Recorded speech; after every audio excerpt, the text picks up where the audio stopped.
dimineața. Nenorocitul ăsta ce-mi dă? Ia lui Fisa apartamente, mașini, a strâns semnături să ducă în Parlament, ducea asta lângă mama mea la 2 metri, cu toată familia lui, de înviere, să n-aibă parte de lumină, să aibă parte de sicrie. De cine vorbiți, doamna? De Băsescu și familia lui. Dar ce legătură are el cu Gigi? Cum ce legătură are? Ăsta ne-a dat de mâncare. Dacă m-am dus cu rețeta și i-am spus că e 1.600.000 și cu talonul, a scos bani și mi-a dat să mă duc să-mi iau medicamentele. V-a dat dumneavoastră personal? Mi-a dat mie personal la sediul lui. Da. Fără să mă cunoască, fără nimic. Cali! Eliberarea lui Becali! Eliberarea lui Becali! Eliberarea lui Becali! Eliberarea lui Becali! Președinții Becali!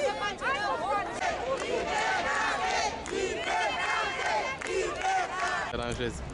Puteți spune, ați venit să-l susțineți pe domnul Becali? De unde sunteți și cum de-ați aflat de proces și de ce ați venit? Ce argument aveți ca să-l susțineți? Păi, da, dar mă rog, nu pentru dumnealui ați venit. Da, pentru dumnealui. Păi nu import, dacă tot protestați, nu important să afle lumea de ce. Se știe. Da, dar cred că eu trebuie un om foarte cinstit, n-a făcut rău la nimeni de la mine de acolo din Pipera și e arestat pe nedrept. De ce ați venit astăzi aici? Pentru să-l susține că e nevinovat.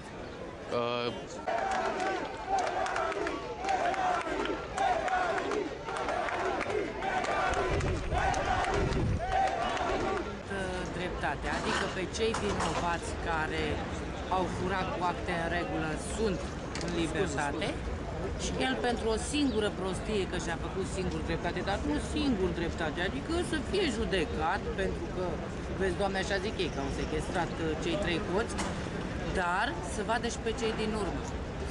Și ce dă legea? Dacă e vinovat, să-i se dea, dacă nu, să se facă dreptate cu adevărat. Da, a venit și vremea ta, Băsescule! La pușcărie, Popovici! Băsescule, să ai soarta lui Ceaușescu, Băsescule!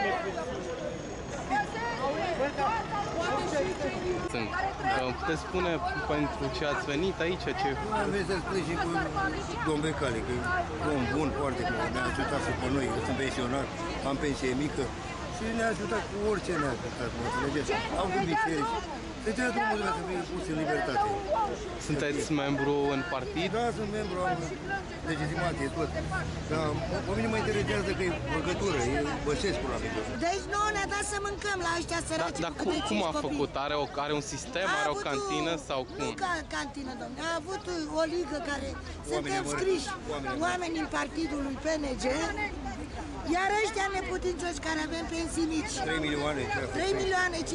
2 milioane, ne-a ajutat cu alimente o dată pe lună.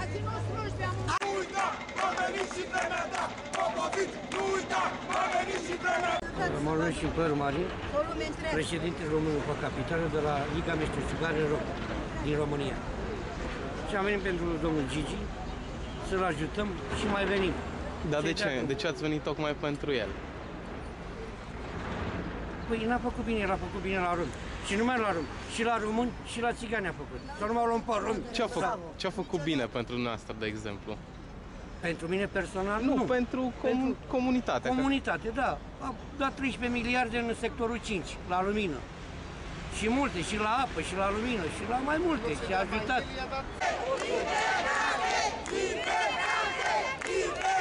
Președinția lui Băsescu a pus la care arestarea domnului Gigi Becali.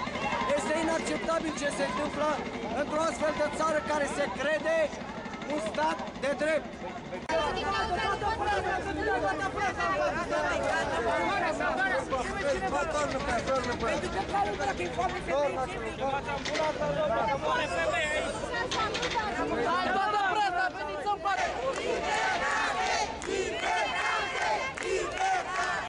Să-i dea drumul, că e nevinovat, ce să fac? Dar credeți că dumneavoastră, dacă vă adunați, puteți să-i convingeți? Nu zicem mai multe acum, zicem după ce vedem sentința. După ce vom vedea sentința, atunci vom face ceva. Auziți? Ia uite, doamna vrea să spună ceva.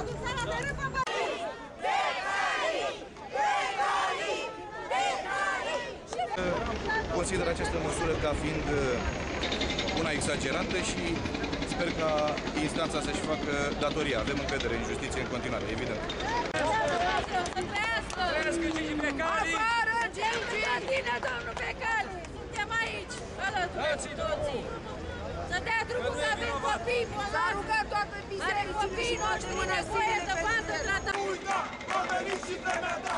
Popovici, nu uita, a venit și vremea